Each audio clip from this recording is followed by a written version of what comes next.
Well, we are back here with our prediction series for 2026. This time leading off with none other than the Notre Dame Fighting Irish. What else would you expect here from a Notre Dame fan? Welcome to the Football Expert. If it's your first time viewing us, make sure you hit that subscribe button down below. Make sure you hit that like button and comment your thoughts and opinions down below, whether you're a Notre Dame fan or whatever fan. Make sure you let me know your the team that you want me to do next. I already have a little bit of a schedule, but we're getting into it. So let me know. I'll make sure your team gets done if it's in the comment section down below. And like I said, share the video and like it. That really helps to grow the channel here. And like I said in the video a few days ago, I am back. I am ready. And I am excited to be back and ready. But with no further ado, let's get into our prediction here today. So Notre Dame's football schedule, it starts off with a very interesting matchup. We got Wisconsin on at home, technically. This is the part of the Shamrock series, part of week one. Wisconsin at Lambeau Field in Green Bay. This is going to be an interesting matchup. Luke Fickell's still the head coach there at Wisconsin, so it will bring up a very interesting matchup for Marcus Freeman. So I will look into that matchup a little bit more of what that does. I don't think they have played as of yet. I'm trying to think back. No, they have not. So matchup between the mentor and the mentee. Notre Dame has had a great rise under Marcus Freeman. Luke Fickell has kind of struggled at Wisconsin a little bit. I was wondering whether he'd get fired at the end of last season. But when I look at this matchup, I could see some kinks early here. A lot of things not working for Notre Dame exactly how you want them, especially with some of the new offensive linemen rotations, like who you have at left tackle, who you have at guard. Is Will Black playing left tackle? I assume he would. It looks like from all the reports that he will be. And then is Charles Jagusaw and Ashton Craig, are they healthy? And then what does the backfield look like? How does Anais Williams play in to that? What does Kendron Young look like? What does even the freshman look like incoming? But I say all that. I also have to say the redshirt sophomore quarterback, CJ Carr, going to have a fantastic season, I believe. And with that, that gets the Irish the W. I think that you're going to rely on CJ Carr. You're going to rely on your wide receivers, guys like Jordan Faison, particularly, who finally is focused solely on football over lacrosse. Obviously, Notre Dame's lacrosse team is still number one in the country right now. So props to them. Well, he was a great lacrosse player as well, but they seem to be also succeeding there. So Faison, Jaden Greathouse, we'll see what happens there. And then two interesting guys to focus on. Honestly, three. It's the three backups. Right now, Micah Gilbert, Jordan Faison, and Jaden Greathouse are the starters, but Cam Williams, Quincy Porter, and then Mylan Graham, the two transfers from Ohio State, Porter and Graham, and then the redshirt sophomore, Cam Williams, came in as a five-star wide receiver. We'll see where he gets to. Just really haven't seen almost any production from him. He's gotten in just a few games here or there, but an easy win for the Irish there in week one. Week two, Notre Dame welcomes Rice to come play at Notre Dame. I think that this is an easy win for Notre Dame. Keep it rolling here, get a win over Rice, get some momentum building offensively. Then you bring Michigan State. This is a very interesting matchup that you have here with Michigan State. Michigan State, not the same team that they were last year. It's a very different team. It's a very different environment. Pat Fitzgerald, their new head coach, we saw how good he was at Northwestern, had all the stuff that went down. I won't get into it. It's too long of a time period to get into it. But he's a winner. That's for sure. So I think him being a winner, that could bring a very interesting matchup. Pat Fitzgerald was a great coach at Northwestern. So an interesting matchup there, but I do think Notre Dame gets the win. I think the defense plays the key in this game, though. The defense does look great from top to bottom, honestly. You got guys like Bryce Young and Bubachar Traore are your big edge rushers. Even Keon Keeley, you brought in the transfer from Alabama. He was a guy that was originally committed to Notre Dame, transferred or moved his commitment to Alabama, spent the last couple of years there. But the biggest thing is this back backfield, or I'm sorry, this backfield of safeties and cornerbacks, Leonard Moore, Christian Gray, Adon Schuler, and Joey O'Brien, the freshman, could get involved, even maybe Mark Zachary in the slot. Like, this is a fantastic, fantastic secondary. So they get the win there. So Notre Dame 3-0 early. Purdue just not a good team, not been good the past few years, had failures under the previous administration. I believe that was Ryan Walters. But Barry Odom, now the head coach there, previously at UNLV and at Missouri, could be an interesting setup there for him at Purdue.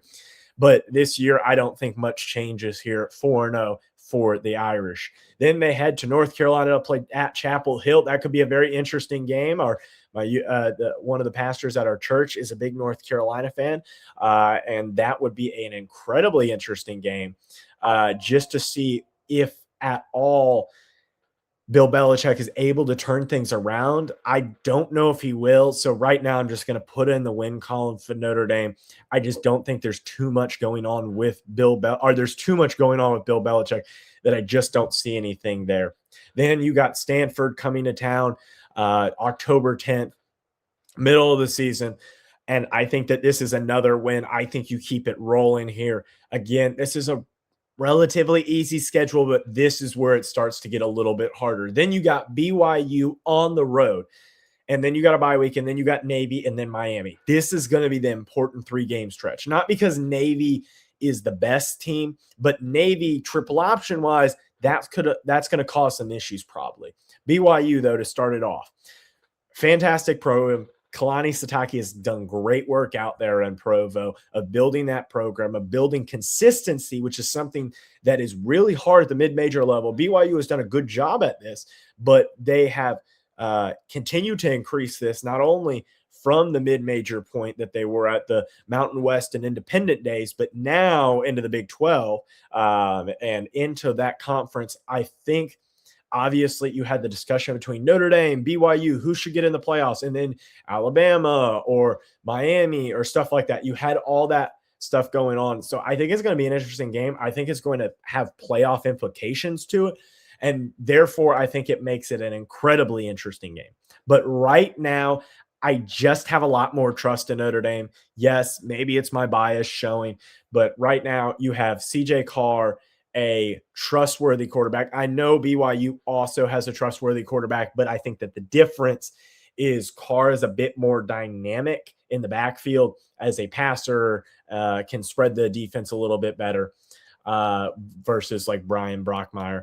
And then the defense is really the biggest contributing factor here. Notre Dame's defense, I just think could be top 5 in the country. Not that BYU doesn't have a good defense. Again, they also have a good defense. It's two very even teams. I'm going to lean Notre Dame, but you could make a great case that BYU wins this game. Then, like I said, you have a bye week, Navy. I think you get a win here. I don't think Navy causes you as many issues with the bye week, but it's still Navy. And then you have Miami the week after and the rematch from last season. So just don't look ahead. I'm going to give a win to Notre Dame because logically it makes sense that Notre Dame would win that game, but I'm just not sure. Then you got a home game against Miami. This is going to be one of the most interesting games of the entire season. Miami, a great team last year, made it to the national championship. Oh, so close, right there, home field, weren't able to get it, come away with the victory. But I think that gives Miami a lot of motivation. Yeah, they beat Notre Dame last year, but I think that they still have that motivation to go out there and win this game. But we see the importance of this game. But what I think when I'm looking at this matchup, I just think that is going to be a defensive, grinded out game. But the thing that I find most interesting is when this game is played. Is it going to be a night game? Is it going to be an afternoon game? Because I think a night game really favors Notre Dame because of the cold environment, because of the opportunity that Notre Dame has to play in that cold weather more often than what you see from a guy like, or from a team like Miami. Either way, Darian Mensah, their quarterback, or at least I presume so, with all the stuff that went down at Duke. Great quarterback. Mark Fletcher, good running back. Malachi Toney, he will be really interesting. I can't wait to see him versus the secondary of Notre Dame to see how that goes. I am going to say that this is an incredibly close matchup.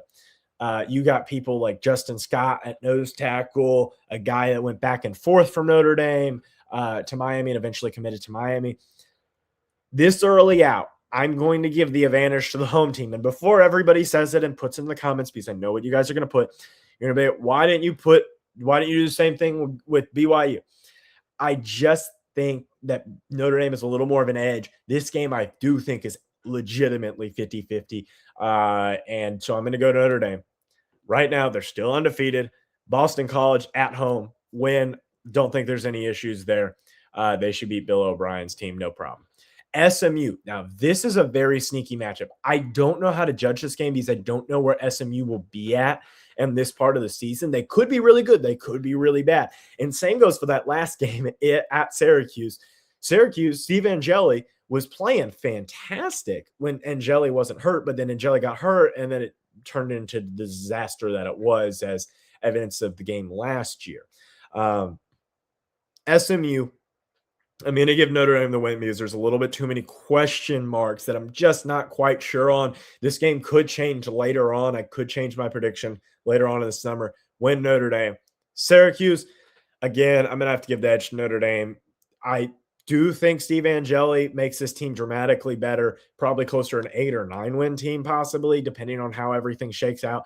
But I do think that they get a win. So it is going to be a W for Notre Dame, ending out the season 12-0. And I get it's a bit biased possibly, but also remember, this is way too early. This is still April, guys. We got a lot of months in between now and the start of college football season. Got a little over, I'm guessing, 4 months, I guess, with September 6th being the opening game for Notre Dame at Lambeau with Wisconsin. But either way, that's going to end today's video. Make sure you click one of the 2 videos down below. The playlist will be here if you're here a little bit later. But if you're the day of, just look out for the playlist and hit the subscribe button up here as well. I hope you guys enjoyed today's video, and I will see you guys next time.